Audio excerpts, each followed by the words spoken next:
one of the easiest ways to better understand how you should interact with women and how you should live your life in general is to understand that every single pill ideology is retarded. So, obviously I'm speaking about black pill, red pill, and blue pill, and then there's like a purple pill, a white pill, a clear pill. There's so many different ones. I'm just talking about 3 in this video because those are the ones that tend to encompass 99.9% of people that actually believe in pill ideologies. Okay, so let's go over a quick rundown of what each one is. So red pill is basically the super macho man pill. And as someone who myself talks about the idea of like being macho and whatnot, you'd think I would actually identify with this position. But I don't. Okay, I really don't like that position because I'm just checking on chat. I really don't like the red pill position because it has a devoid of a moral system. Okay. I will get more into the detail of the issues later. First, I want to kind of go over what the positions are of each pill. Blue pill is basically just be nice, bro. And black pill is basically just be good looking, bro. So, the problem with blue pill and black pill is they ignore reality. And the red pill tends to be most grounded in reality, but it misses the... I guess because importance is like an ethical statement, a moral statement, right? You need some kind of moral system in order to say something's the most important.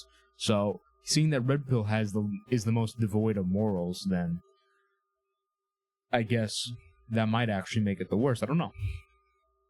Because it's the most useful, but it also leads you into the most degenerate areas, so it's definitely a double-edged sword. But in any case, there's one idea that tramples all these ideas, and I'll get more into that later. But for now, I want to get a little nerdy.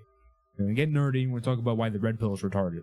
So, for what I'm talking about the red pill, I kind of want you to think of Andrew Tate, Myron Gaines, so on and so forth. Their idea of red pill. If there's some random red pill YouTuber that you know that doesn't align with those people, and you're screaming sour grapes, and you don't like the idea that I'm talking about these other people, not that person specifically, suck my balls. I don't care. So, I want you to think about their ideas. So, their ideas is be a man, and women are, they're a bunch of hoes, so, what you gotta do is you gotta not get with a hoe, but you gotta create hoes. As Myron Gaines literally said that quote for quote, and he also said, I believe he said either 15 or 30 bodies before you get married. So, the red pill has a very strong emphasis around sex, right? And that's why a lot of people get terrible dating advice from them. Because here's something, and this is kind of the whole nerdy part I was going to get into. Every single position has assumptions going into it. So, for instance, if the red pill dating YouTuber gives you advice, the advice is specifically tailored towards you getting laid. That's the whole point of the advice. So, if you go into that using that advice for a long-term relationship, do you think it's going to work that well? No. It's because it's not designed for that. It's designed for you to just get laid that same night. Okay? So, likewise, all these positions, they all have the same problem, but the red pill one is the most egregious in this. All of these positions make assumptions. So the red pill position assumes that you should have a bunch of sex. Because, it's being a man, And here's the thing. In order to instantiate a should claim, you need to have some sort of moral system to back it up. Okay? Because the question can simply be asked, well, why should that? And then there's something called a fallacy. Sure, you know what it is. Basically, when you use a invalid way of reasoning, right? So it's wrong. And you can't say something like, well, that's just how it is. That's a fallacy. You can't just say, that's what most people think. It's fallacy. Society, fallacy. All these things are fallacies. And the point is that the only moral system that can work comes from God.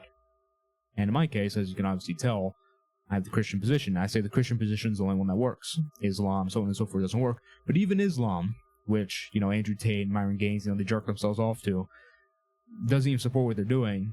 And according to both of those positions, although I don't like to intermingle with Muslims, I'm a Christian, and I only like to intermingle with Christians, but even then, both of the ethical systems say you should not go out and have a bunch of sex. And, just to appeal to people's personal experience, I work with people. psychologically, okay?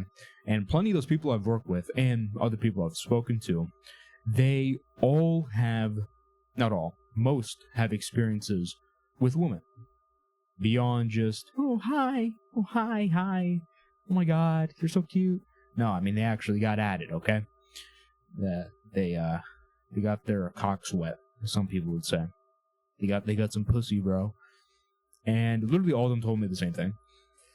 You know, when they have their mask on, you know, the persona for society, it's like, oh yeah, you know, so amazing. I mean, I'm that guy, you know, I got some cooch, you know, I'm that guy, I got pussy, you don't get any pussy, I get pussy, you don't get pussy. That whole thing, right? But then, when they're in private conversation, when they're just talking to me, when we're really going deep into their own minds, deep, it's probably not the right word to be using right now, but in any case, okay, it's okay. But when we're delving into their psyches, okay, they all told me the same thing.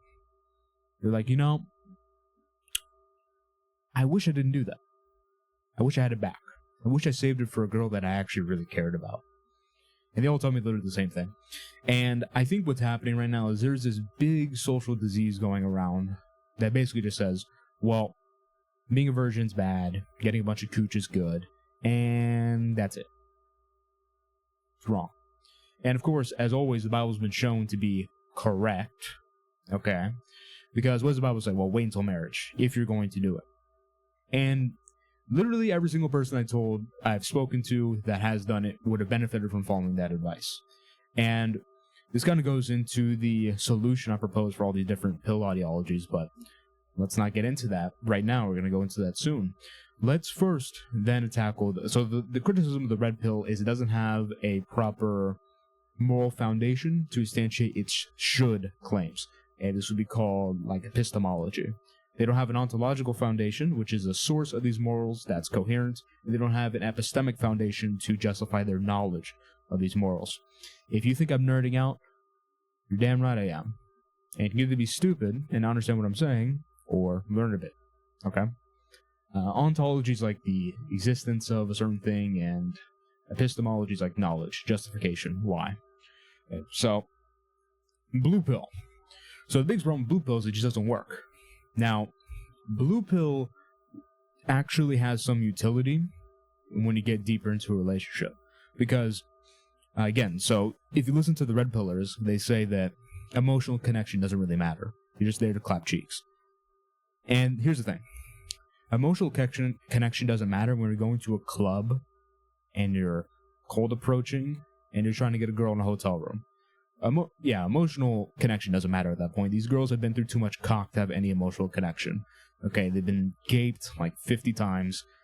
They basically lost all ability to love a man, okay? But here's the thing. When you apply the advice to regular girls, no, you know me, if you don't end in teen, I ain't going in, and virgins only, for my wife, okay, just one.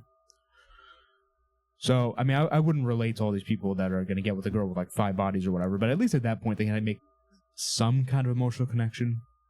It's not going to be that strong, but there's going to be some. It's better than 100 or 50 or even 25. So, here's the thing. In the short term, the relationship might work out a little bit, but as time goes on, see, women, and I'm going to go over this more later, but because I'm going to do a breakdown video of a very unlikely source for explaining what women really want in a relationship, but women are looking not only for the fierce predator beast in the wild, they're also looking for the fatherly figure. And the fatherly figure is characterized by kind of like this protective aura and this nurturing and caring aura at the same time. So the thing is, these red pill guys, they kind of over-identify with the former, and they don't really emphasize the latter, which would be that fatherly archetype. And what happens is there's just no connection in relationship. It ends up falling apart. Contrary to what these people will tell you, just giving a girl good sex isn't enough. Okay? It's very important. It helps a lot. Wait until marriage. A little nasty. And you know, it's fun. I could do a whole entire, Because the thing is, if you know psychology and you've read the actual textbooks, not the new psychology textbooks, but the older ones, the ones that are in black and white with the crusty looking pages and whatever, like the ones I've gone through, hundreds of pages, and these aren't just people talking about it. This is the girls talking from their own subconscious and unconscious dreams and whatever. If you look at those, you know it's actually very important. But it's not everything. And again, remember I said earlier about assumptions. Red pill goes in with the assumption that, well, sex is the only goal. And when sex is the only goal, then yeah, emotional connection doesn't matter. But if you're trying to get into a long-term relationship, it does. So that's not the limit of the red pill advice for you guys who aren't complete degenerates. Now, black pill. Black pill is very interesting.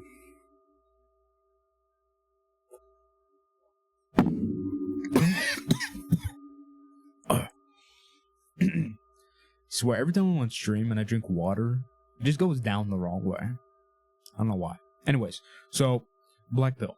Basically, just be good looking, bro. And here's the thing. I feel like black pill is the most enigmatic because on one hand, it has something strikingly correct. On the other hand, it has something so strikingly wrong. And I think it actually kind of makes the same error as a red pill. Because, let's say if you're a good looking guy. Now it's thunder. Hopefully my internet doesn't go out. But I don't know if you heard that, but because my mic is facing this way, so probably can't. It's like a dynamic cardioid mic. Don't buy a Blue Yeti, by the way. Blue Yetis suck. Alright, I learned that the hard way. I have to sell mine now. In any case, right, let's focus. What the black pill ideology gets correct is that women care about looks and looks matter. But not because necessarily the reason why they say.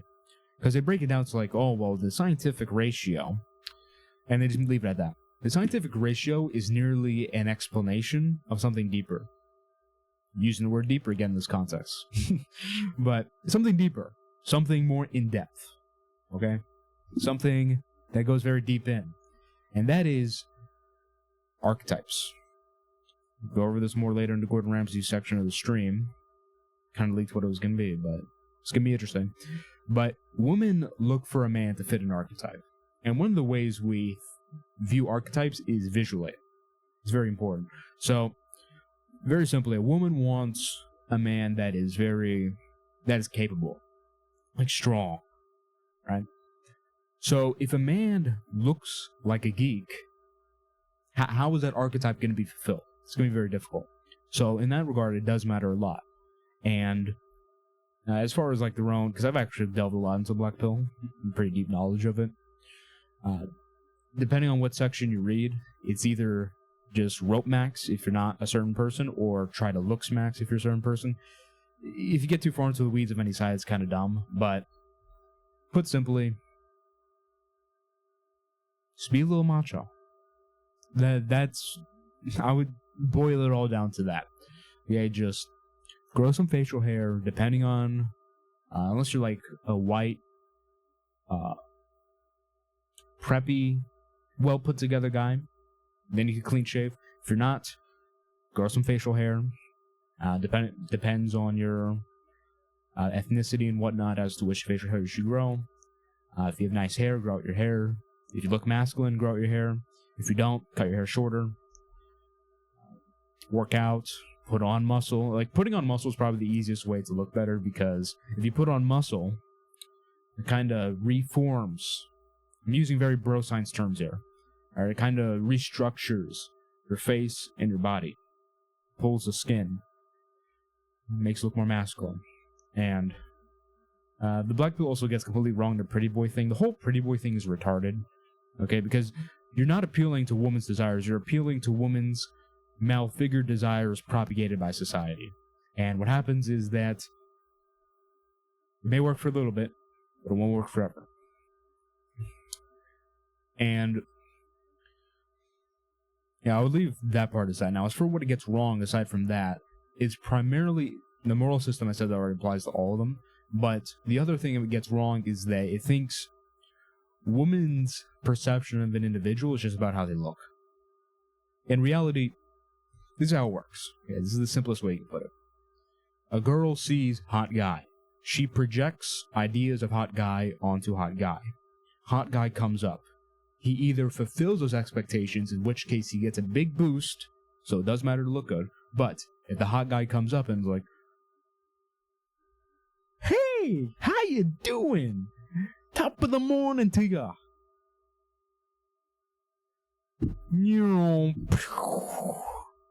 Okay, and if you're a hot guy, you'll get a little more leeway.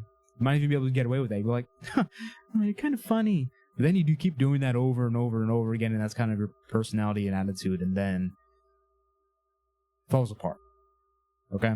So, it's also difficult, no matter how good looking you are. If you're a total spurg, it's hard.